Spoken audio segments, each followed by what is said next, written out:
ಮೊದಲ ಪ್ರಶ್ನೆ, ಬಾರಿಸು ಕನ್ನಡ ಡಿಂಡಿಮವ ಎನ್ನುವ ಕವಿತೆ ಬರೆದವರು ಯಾರು?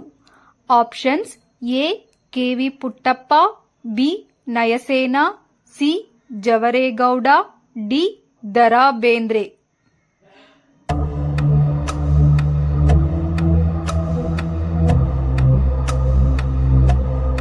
ಸರಿಯಾದ ಉತ್ತರ ಎ. ಕೆ.ವಿ. ಪುಟ್ಟಪ್ಪ. ಮುಂದಿನ ಪ್ರಶ್ನೆ, ಕರ್ನಾಟಕ ಸಂಸ್ಕೃತಿ ಸಮೀಕ್ಷೆ ಎಂಬ ಗ್ರಂಥವನ್ನು ಬರೆದವರು ಯಾರು? Options: A.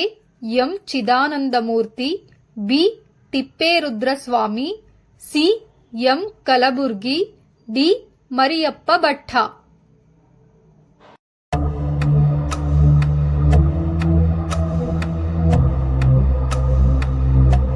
ಸರಿಯಾದ ಉತ್ತರ ಬಿ. ತಿಪ್ಪೇರುದ್ರಸ್ವಾಮಿ. ಮುಂದಿನ ಪ್ರಶ್ನೆ, ಜೋಕುಮಾರ ಸ್ವಾಮಿ ನಾಟಕದ ಕರ್ತೃ ಯಾರು? Options: A. Lankesh, B. Chandrashekhar Patil, C. Girish Karnad, D. Chandrashekhar Kambara.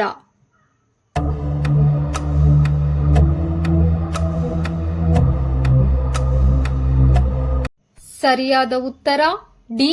Chandrashekhara Kambara. ಮುಂದಿನ ಪ್ರಶ್ನೆ, ಕಾಡು ಎಂಬ ಕಾದಂಬರಿಯನ್ನು ಬರೆದವರು ಯಾರು? Options: A. Sara Aboobacker, B. Geetha Nagabhushana, C. Poornachandra Tejaswi, D. Srikrishna Alanahalli.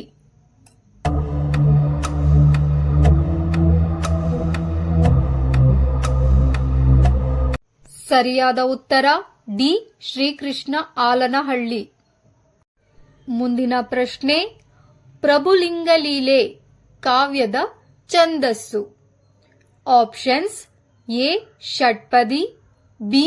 ರಗಳೆ, ಸಿ. ಸಾಂಗತ್ಯ, ಡಿ. ಚಂಪು.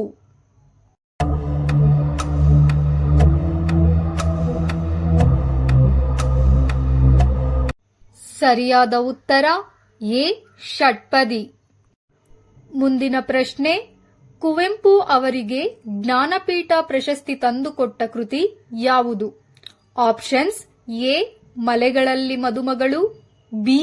ಕಾನೂನು ಹೆಗ್ಗಡತಿ, ಸಿ. ಶ್ರೀರಾಮಾಯಣ ದರ್ಶನಂ, ಡಿ. ಪಾಂಚಜನ್ಯ.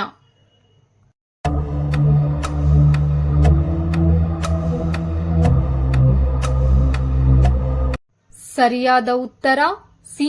ಶ್ರೀರಾಮಾಯಣ ದರ್ಶನಂ. ಮುಂದಿನ ಪ್ರಶ್ನೆ, ಬಾಲಪ್ರಪಂಚ ವಿಶ್ವಕೋಶವನ್ನು ಸಂಕಲಿಸಿದವರು ಯಾರು? Options: A. V. Kru. Gokak, B. Venkatasubbaiah, C. K. Shivarama Karanth, D. Kuvempu.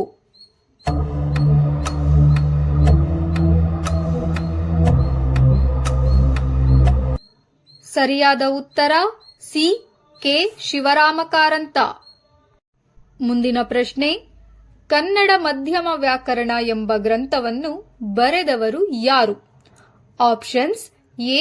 Tinam Shri, B. B. M. Srikantaiah, C. K. V. Puttappa, D. De. Javaregowda.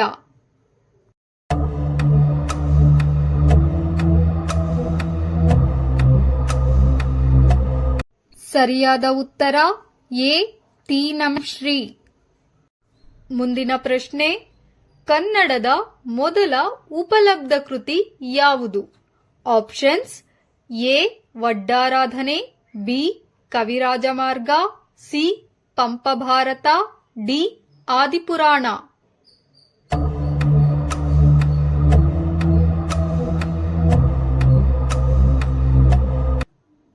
ಸರಿಯಾದ ಉತ್ತರ ಬಿ. ಕವಿರಾಜಮಾರ್ಗ.